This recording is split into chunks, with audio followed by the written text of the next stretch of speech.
Hello friends and welcome back to the channel. I'm Handington and today we're continuing Cookie Wars.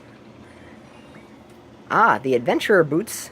That is the item that I acquired that we waited an episode to do and find out. Kerblam, more adventurer boots. Boots and Dora. Dora, Dora, Dora the Explorer. Explorer or Explorer? Ooh. We will never know.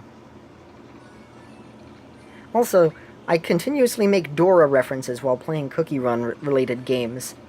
Very strange. Strange indeed. Almost like I was paid to say it. And you see Dora in like a lawyer suit slowly slink away. The burning caramel. I have a whole bunch of these. Get some more units. Cloud cookie I don't need. Yet another one of these little crystal putties. Putties like the fodder enemies, or like in Power Rangers. And oh look, some more jelly bees. Not jelly beans, jelly bees. Which are actually enemies in Cookie Run, but here they are, our friends. And yet another cloud cookie. Oh, what a surprise. And now we get a radiant treasure ticket. These do not count towards our radiant treasure points, though. Which, if you get enough of those, you can get a free mystic. Emerald ore. Nice. Good for enhancing some treasures.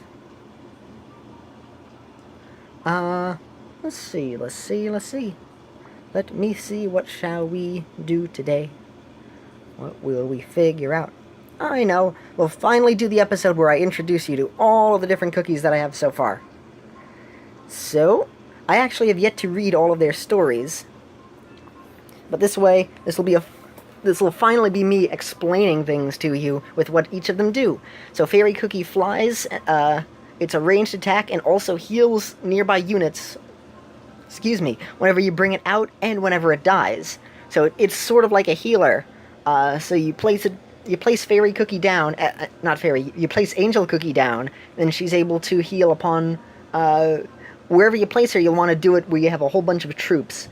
You don't want to have her just fight on her own, because she's not as strong as some of the others, but she is pretty good in terms of being able to use her to help all of your other troops, which is very useful, and she's reasonably, she can hold her own in battle. I also have some good boosts for her, to help give her some extra strength with her donuts.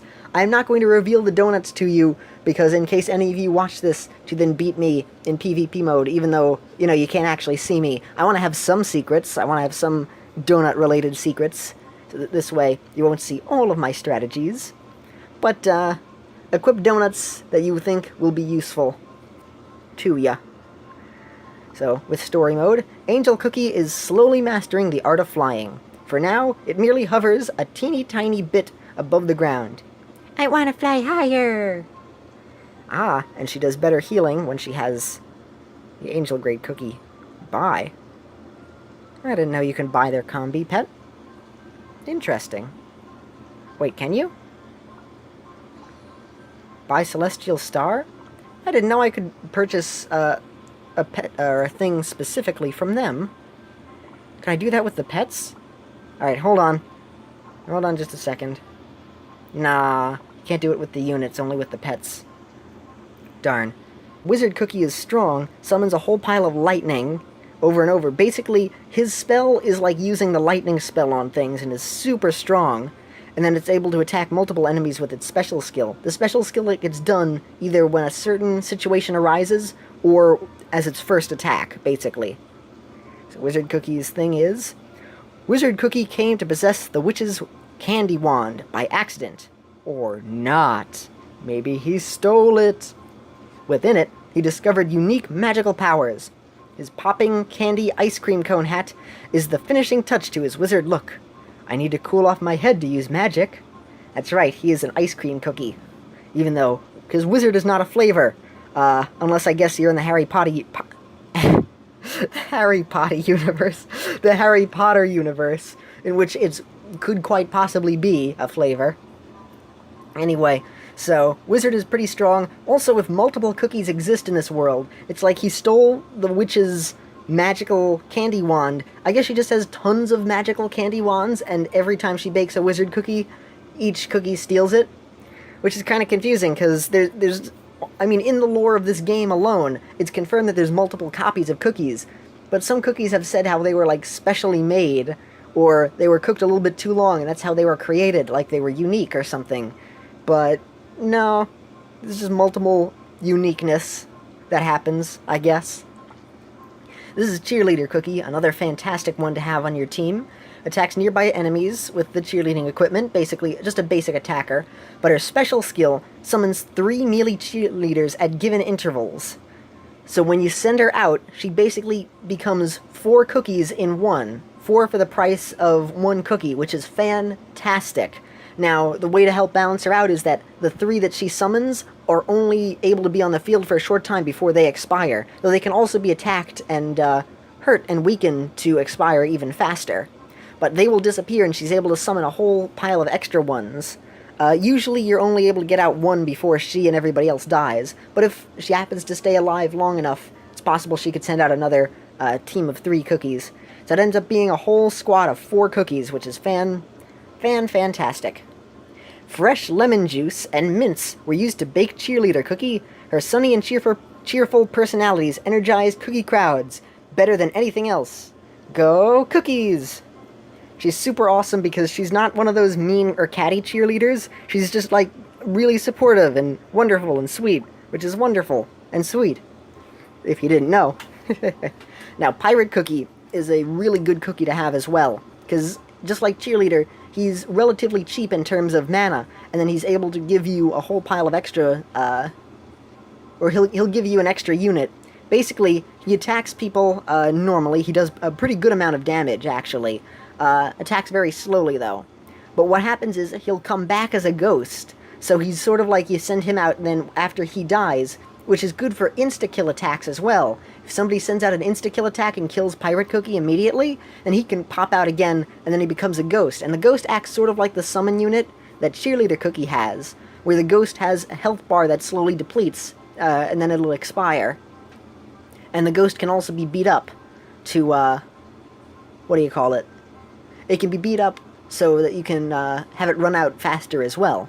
And also, the Ghost Pirate Cookie focuses as well on running away, so he's able to help lure other enemies towards him while he fights back in his ghost form. So he's able to help distract some people. Or at least he seems to be able to do that. I thought I read that somewhere.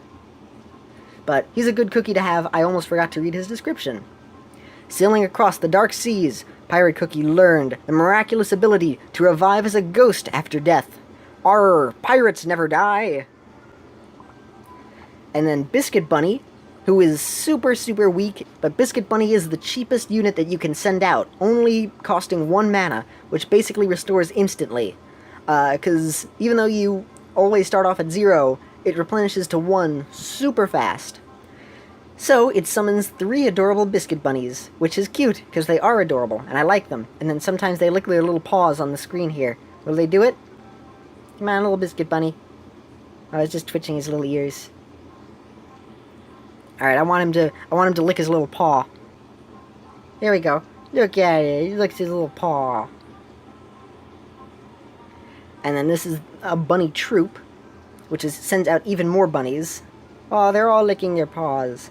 This one is actually not as good, even though the bunnies are all stronger and have slightly more health. And it sends out 5 bunnies instead of 3 when you send out the bunny cluster.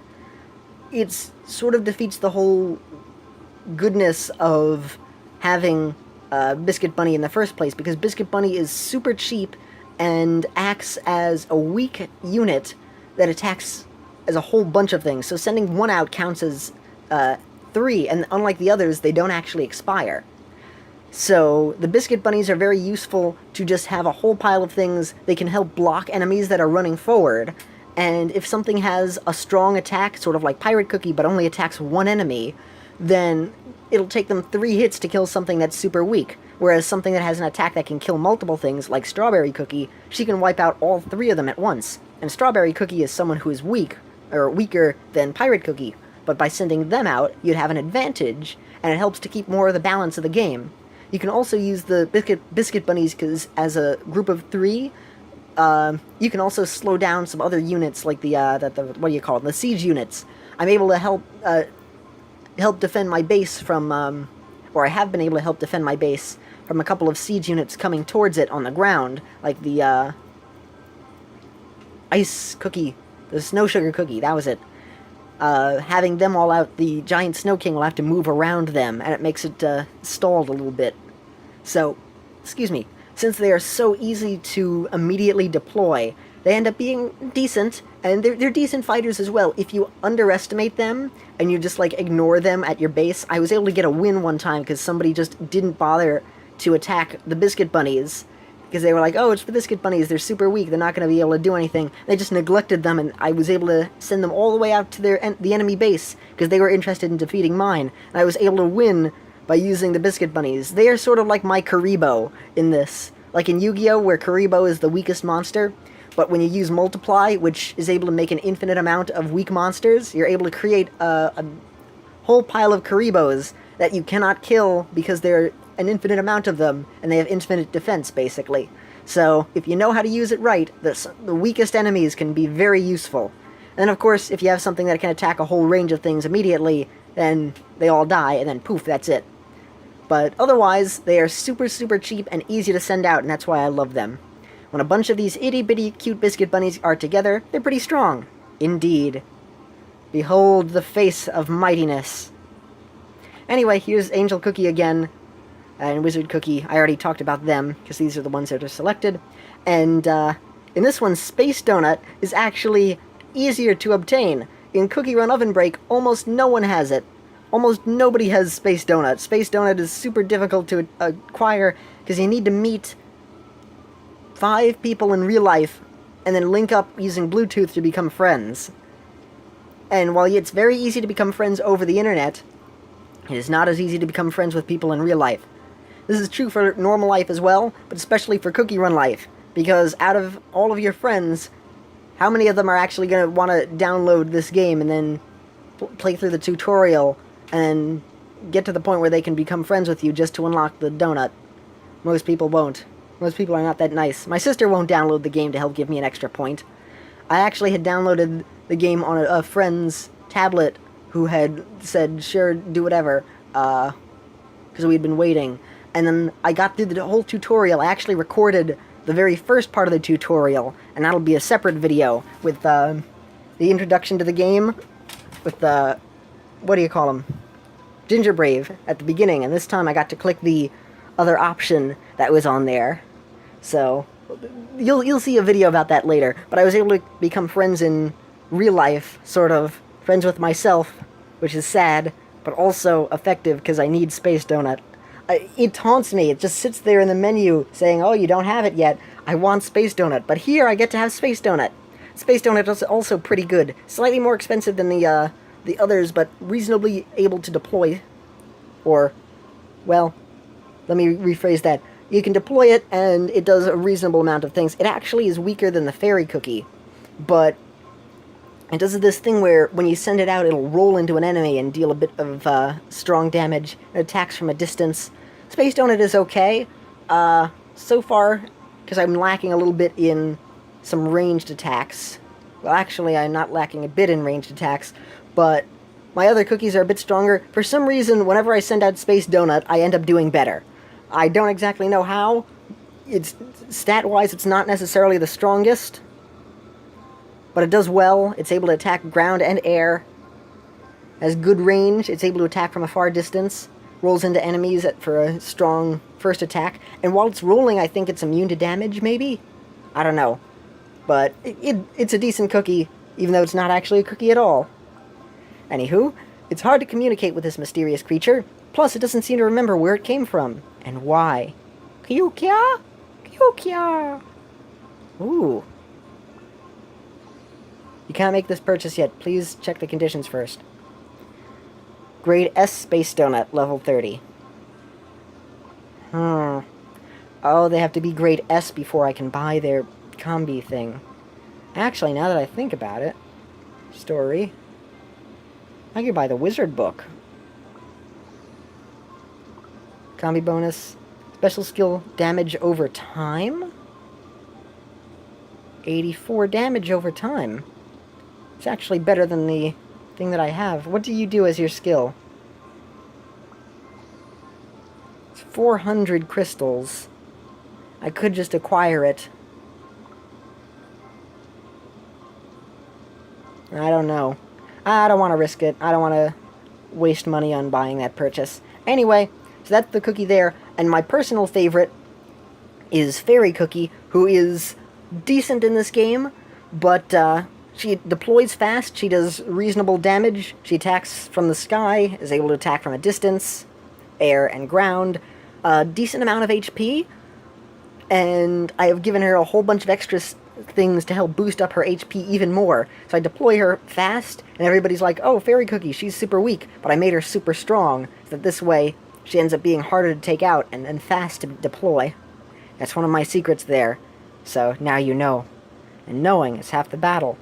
G.I. Joe. With the least calorie count and the highest fiber content, she is the healthiest cookie of all. She can even produce fresh oxygen, which helps to keep the air around her always fresh. Nature will protect us. So that is my cookie team, and I also replaced my good old lightning with the new log roll, which I like even more. Rolls forward into a pile of enemies and just destroys stuff. And it has a story too. The roll cake log likes... it should be the cake log roll.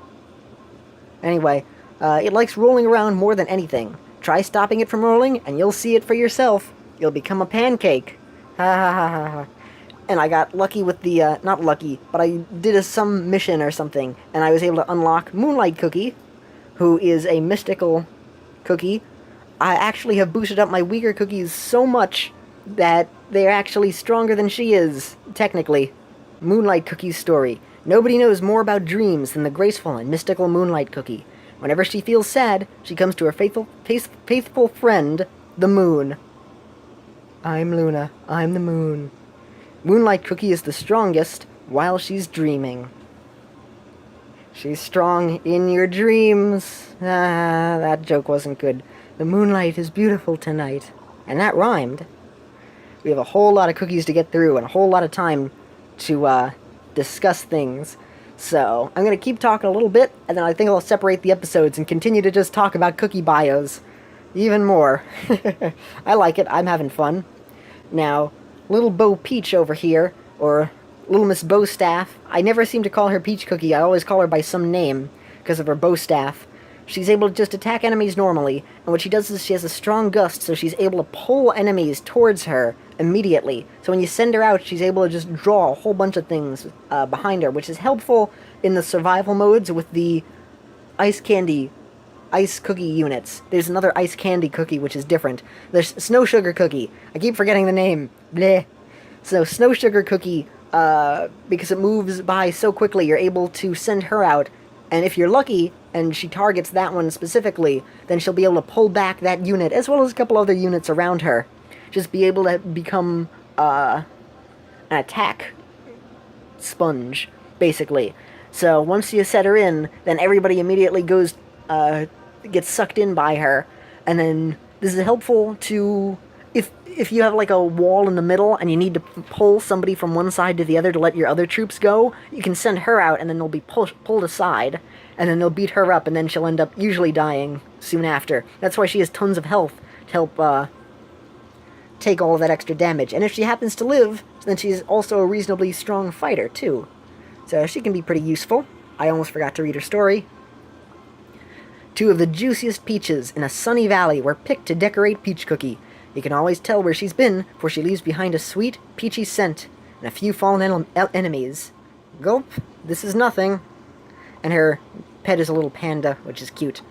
And here's the siege unit itself, the Golem. We talked about this one before. It's slow, but tough. Usually it takes a whole pile of hits by running by. Once you send this one out and it gets to the enemy base, just a couple of hits if it still is alive, and then you automatically win the round.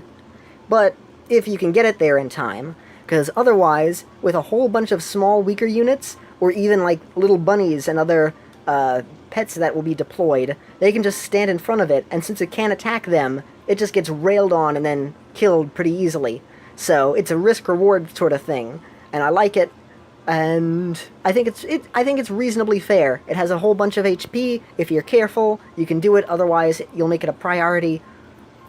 It's a very fair thing, even though it has like a strong, almost insta-kill sort of vibe. It's like a very high risk, very high reward if it pulls out, and you'll have to set a strategy around it. So it's not like something that you could just send in all willy-nilly. You'd have to be like, oh, I'll have to send in like Peach Cookie to pull the enemies away from this, so that this way it'll have a clear path to run by. But of course, you know, if you do a whole bunch of other strategies, you're able to help defend it. Like if you send out bunnies after it sweeps stuff up, then this way it's able to be stopped by the bunnies. So, a hulking mammoth is able to be stopped by the tiniest of creatures. Hard on the outside, soft on the inside. It may be hard sugar cubes, but it's a big ol' softy. This is the blessing, the healing spell. I have it maxed out, but I don't like to use it too much, because it's so expensive. You're able to heal the units, but they die so quickly anyway, it really doesn't feel worth it. But it heals the stuff. A warm breeze makes you feel refreshed and recovered. And there's the freezing spell. This is useful. This is one that I don't use too much, but this was very useful also against Snow Sugar Cookie or other siege units that would be walking by. You're able to just stop it from moving. Now, the I keep mixing it up. The Sugar Golem is already so slow that it wouldn't really be worth using this on there. But if somebody has Cherry Blossom Cookie or Kamiho Cookie, which runs right over to your base super fast, you'll want this to be able to stop them in their place, which is very useful. So it's very useful. I just don't like using it too much. Just a strategy thing. It's just not my thing. In other games I would like it, but it's a bit too expensive for me to want to use it. But you could certainly use your strategies with it. Bottling up the winds of a snowy mountain, the cookies thought, "Wonder who lives here." I guess the Sugar Blizzard. And I believe I'm going to end the episode here because we've been talking a whole lot. There's even more cookies to talk about, and I'm having fun with this, so I will end the episode here, but I believe it's that time again. If you like what I do, don't be shy to give a thumbs up. Have a pleasant day, everyone, and this is Handington, signing off. Bye!